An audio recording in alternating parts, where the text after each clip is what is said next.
Well, hello there. It's time for Ender's Game, Chapter 3. This chapter is entitled Graph. In chapters 1 and 2, we learned a little bit about Andrew Wiggins' family, his brother Peter, his sister Valentine, his parents, and his nickname, which is Third. We are going to learn a little bit more about the government and why this family, the Wiggin family, was allowed to have a third child. So let's jump on in there. I want for you to listen as I'm reading and analyze the relationship that Ender has with his parents and his siblings. Again, he is 6 years old when the action begins. Chapter 3, Graph. The sister is our weak link. He really loves her. I know, she can undo it all from the start. He won't want to leave her. So what are you going to do? Persuade him that he wants to come with us more than he wants to stay with her. How will you do that? I'll lie to him. And if that doesn't work, then I'll tell the truth. We're allowed to do that in emergencies. We can't plan for everything, you know. Ender wasn't very hungry during breakfast. He kept wondering what it would be like at school, facing Stilson after yesterday's fight, what Stilson's friends would do. Probably nothing, but he couldn't be sure. He didn't want to go. You're not eating, Andrew, his mother said. Peter came into the room. Morning, Ender. Thanks for leaving your slimy washcloth in the middle of the shower. Just for you, Ender murmured. Andrew, you have to eat. Ender held out his wrists, a gesture that said, so feed it to me through a needle. Very funny, Mother said. I try to be concerned, but it makes no difference to my genius children. It was all your genes that made us geniuses, Mom, said Peter. We sure didn't get any from Dad. I heard that, Father said, not looking up from the news that was being displayed on the table while he ate. It wouldn't have been wasted if you hadn't. The table beeped. Someone was at the door. Who is it? Mother asked. Father thumbed a key and a man appeared on his video. He was wearing the only military uniform that meant anything anymore. The IF. The International Fleet. Thought it was over, said Father. Peter said nothing, just poured milk over his cereal. And Ender thought, maybe I won't have to go to school today after all. Father coated the door open and got up from the table. I'll see to it, he said. Stay and eat. They stayed, but they didn't eat. A few moments later, Father came back into the room and beckoned to Mother. You're in deep poo-poo, said Peter. They found out what you did to that kid at school, and now they're going to make you do time out in the belt. I'm only 6, moron, and I'm a juvenile. You're a third turd. You've got no rights. Valentine came in, her hair in a sleepy halo around her face. Where's Mom and Dad? I'm too sick to go to school. Another oral exam, huh? Peter said. Shut up, Peter, said Valentine. You should relax and enjoy it, said Peter. It could be worse. Shh, I don't know how. It could be an anal exam. Phew, phew, Valentine said. Where are Father and Mother? Talking to a guy from IF? Instinctively, she looked at Ender. After all, for years they had expected someone to come and tell them that Ender had passed, that Ender was needed. That's right, look at him, Peter said. But it might be me, you know. They might have realized that I was the best of the lot after all. Peter's feelings were hurt, and so he was being a snot, as usual. The door opened. Ender, said Father, you better come in here. Sorry, Peter, Valentine taunted. Father glowered. Children, this is no laughing matter. Ender followed Father into the parlor. The IF officer rose to his feet when they entered, but he did not extend a hand to Ender. Mother was twisting her wedding band on her finger. Andrew, she said, I never thought you were the kind to get into a fight. Stilson boy is in the hospital, Father said. You really did a number on him. With your shoe, Ender. That wasn't exactly fair. Ender shook his head. He had expected someone from the school to come about Stilson, not an officer of the fleet. This was more serious than he thought. Yet he couldn't think of what else he could have done. Do you have any explanation for your behavior, young man? Said the officer. Peter shook his head again. He didn't know what to say, and he was afraid to reveal himself to be any more monstrous than his actions had made him out to be. I'll take it, whatever the punishment is, he thought. Let's get it over with. We're willing to consider extenuating circumstances, the officer said. But I must tell you, it doesn't look good. Kicking him in the groin, kicking him repeatedly in the face and the body when he was down. It sounds like you really enjoyed it. Didn't, I whispered. Then why did you do it? He had his gang there, Ender's said. So, this excuses anything? No. Tell me why you kept on kicking him. You'd already won.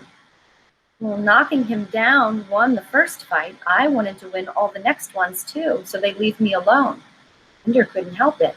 He was too afraid, too ashamed of his own acts. Though he tried not to, he cried again. Ender did not like to cry and rarely did. Now, in less than a day, he had done it 3 times, and each time it was worse. To cry in front of his mother and father and this military man, that was shameful. Took away the monitor, Ender said. Had to take care of myself, didn't I?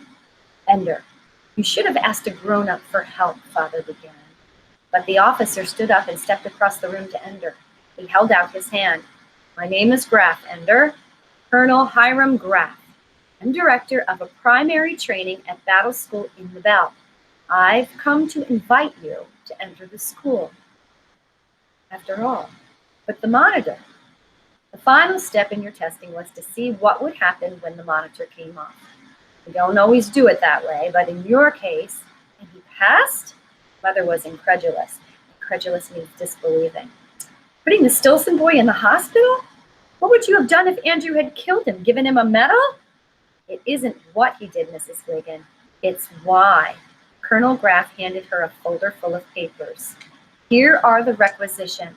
Your son has been cleared by the IF Selective Service. Of course, we already have your consent, granted in writing at the time conception was confirmed, or he could not have been born. He has been hours from then if he qualified. Father's voice was trembling as he spoke. Well, it's not very kind of you to let us think that you didn't want him and then to take him after all. And this charade about the Stilson boy, Mother said. It wasn't a charade, Mrs. Wiggin. Until we knew what Ender's motivation was, we couldn't be sure he wasn't another. We had to know what the action meant, or at least what Ender believed that it meant. Must you call him that stupid nickname? Mother began to cry. That's the name he calls himself. What are you going to do, Colonel Graff? Father asked. Walk out the door with him now? That depends, said Graff. On what? On whether Ender wants to come. Mother's weeping turned to bitter laughter. Oh, so it's voluntary after all. How sweet.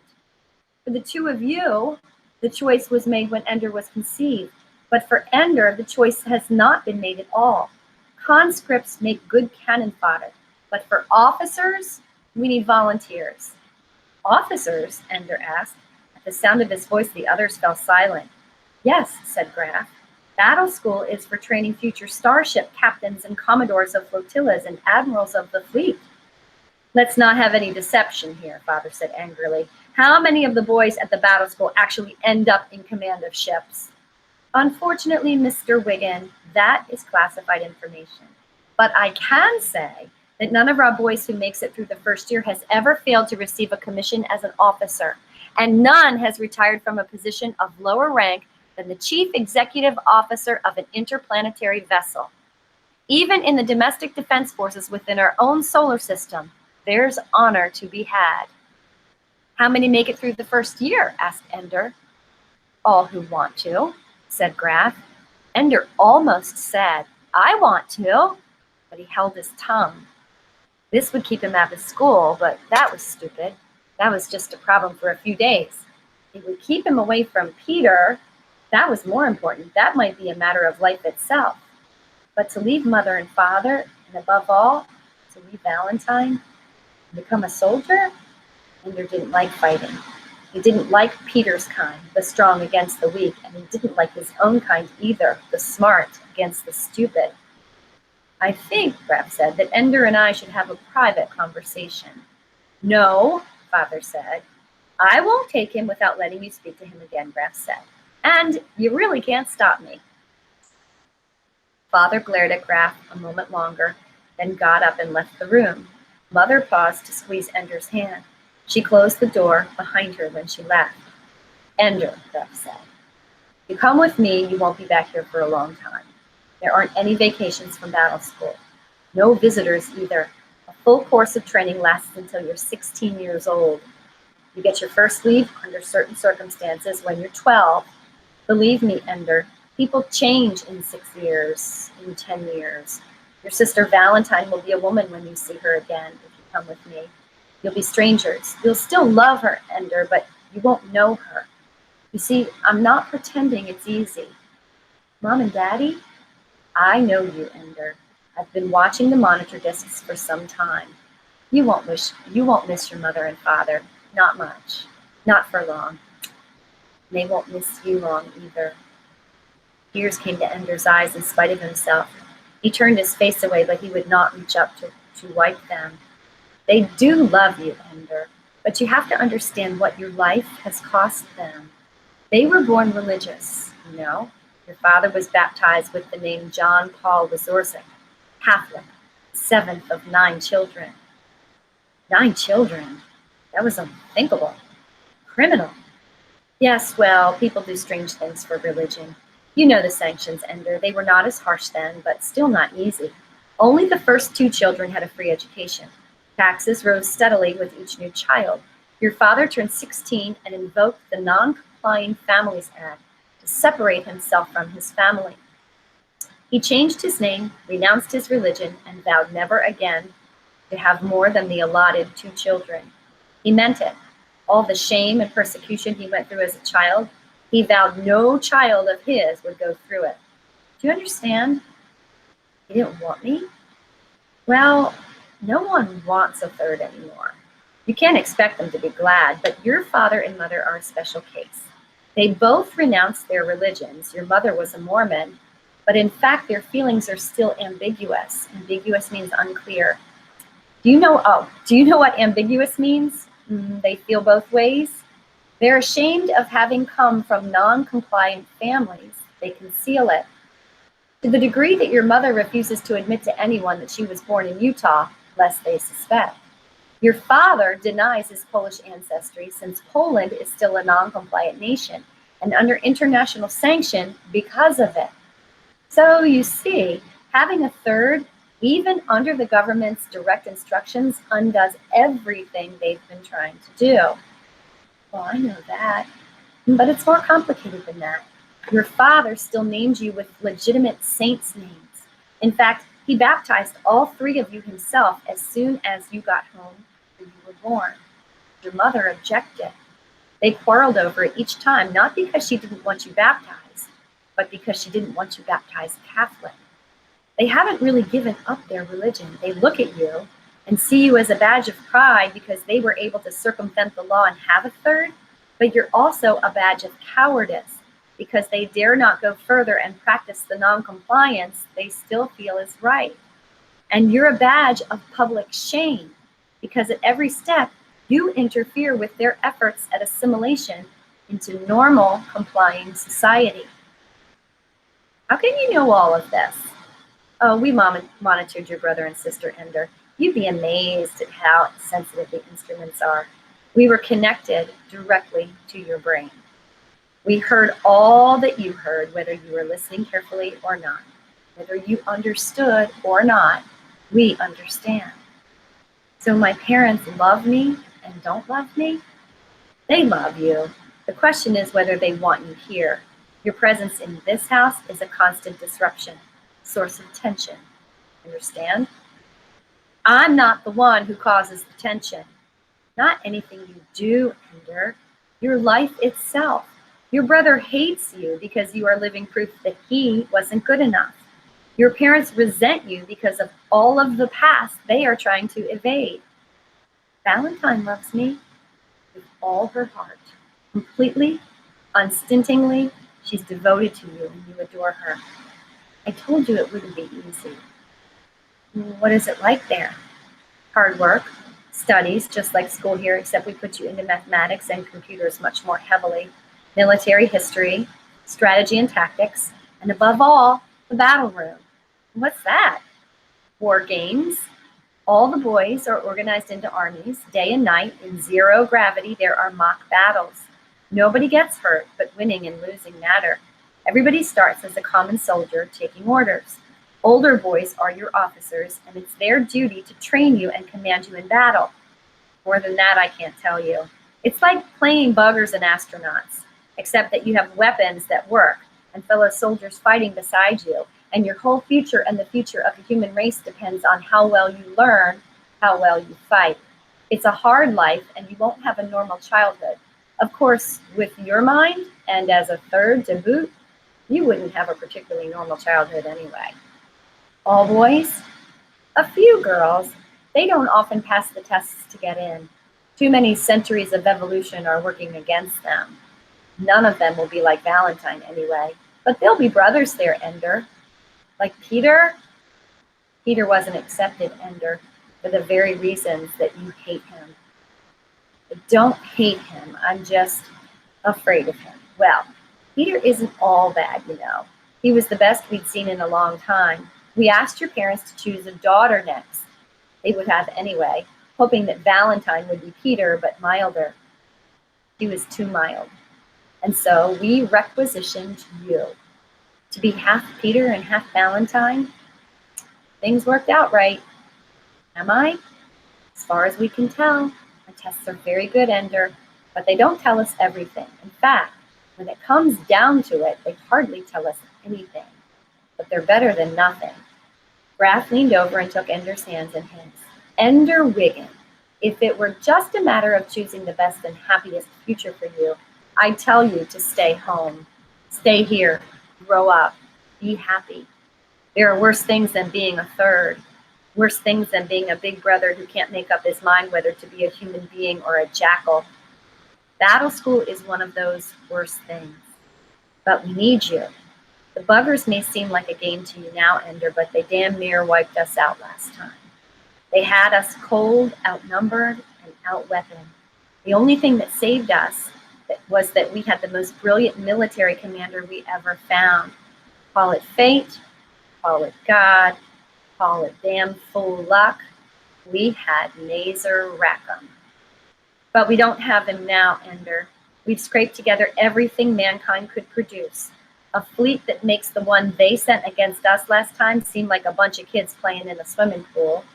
We have some new weapons, too.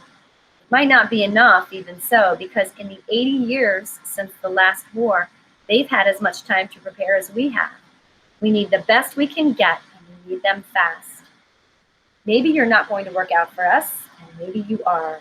Maybe you'll break down under pressure. Maybe it'll ruin your life. Maybe you'll hate me for coming here to your house today. But if there's a chance that because you're with the fleet, mankind might survive and the buggers might leave us alone forever, then I'm going to ask you to do it, to come with me. Ender had trouble focusing on Colonel Graf. The man looked far away and very small, as if Ender could pick him up with tweezers and drop him in a pocket. To leave everything here and go to a place that was very hard, no Valentine, no mom or dad. And then he thought of the films of the buggers that everyone had to see at least once a year. The Scathing of China, the Battle of the Belt, Death and Suffering and Terror, and Mazer Rackham and his brilliant maneuvers, destroying an enemy fleet twice his size and twice his firepower, using the little human ships that seemed so frail and weak, like children fighting with grown-ups. And we won. I'm afraid, Ender said quietly, but I'll go with you. Tell me again, said Graf. What I was born for, isn't it? If I don't go, why am I alive? Not good enough, said Graf. I don't want to go, said Ender, but I will. Graf nodded. You can change your mind. Up until the time you get in my car with me, you can change your mind. After that, you stay at the pleasure of the international fleet. Do you understand that? He nodded. All right, let's tell him. Mother cried. Father held Ender tight. Peter shook his hand and said, You lucky little pinhead fart eater. Valentine kissed him and left her tears on his cheek. There was nothing to pack, no belongings to take. The school provides everything you need, from uniforms to school supplies. And as for toys, there's only one game. Goodbye, Ender said to his family. He reached up and took Colonel Graff's hand, walked out the door with him. Kill some buggers for me, Peter shouted. I love you, Andrew, Mother called. We'll write to you, Father said. And as he got into the car that waited silently in the corridor, he heard Valentine's anguished cry. Come back to me. I love you forever. The end of chapter 3. Check your shared folder, guys, because I have some guide questions there for you and some vocabulary waiting there for you. Thank you for joining me and have a great day. I'll see you next time.